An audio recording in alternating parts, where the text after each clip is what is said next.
കൊല്ലം flower show പ്രദർശന നഗരിയുടെ പന്തലിന് കാൽനാട്ടി. PC Vishnunath MLA കാൽനാട്ട് നിർവഹിച്ചു. കൊല്ലം rose society December 20 മുതൽ ജനുവരി 5 വരെ കൊല്ലം ആശ്രാമ മൈതാനത്താണ് ഫ്ലവർ ഷോ സംഘടിപ്പിക്കുന്നത്.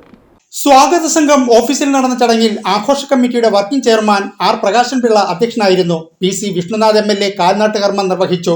ഈ കൊല്ലം ഫ്ലവർ ഷോ അതിൻ്റെ കാൽനാട്ട് കർമ്മമാണ് ഇന്നിവിടെ നിർവഹിക്കപ്പെട്ടിരിക്കുന്നത്.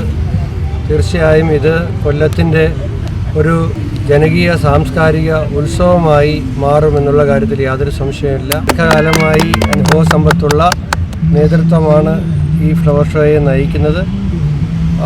വരും ദിവസങ്ങളിൽ കലാസാന്ദ്രമാകുന്ന സായന്തനങ്ങൾ കൊല്ലത്തെ ജനങ്ങൾക്ക് സമ്മാനിക്കുന്ന ഈ ഫ്ലവർ ഷോയ്ക്ക് ഞങ്ങളുടെ എല്ലാ ആശംസകളും കൂടി നേരുകയാണ്. ജനറൽ കൺവീനർ MM ആസാദ് സ്വാഗതം പറഞ്ഞു. Professor G. Mohandas, rose society president പട്ടത്തുള്ള Vinod, chief coordinator Netaji B. Rajendran, advocate S. Bindukrishna, D. Geethakrishnan, legal advisor advocate N. Satheesh Kumar, treasurer N. Binoj, media convener Shibu Rawther, finance convener Ajith Mutholam, Suresh Kumar, TG Subhash എന്നിവർ സംസാരിച്ചു. ചടങ്ങിൽ സാമൂഹിക സാംസ്കാരിക ജീവകാരുണ്യ മേഖലയിലെ പ്രമുഖർ പങ്കെടുത്തു.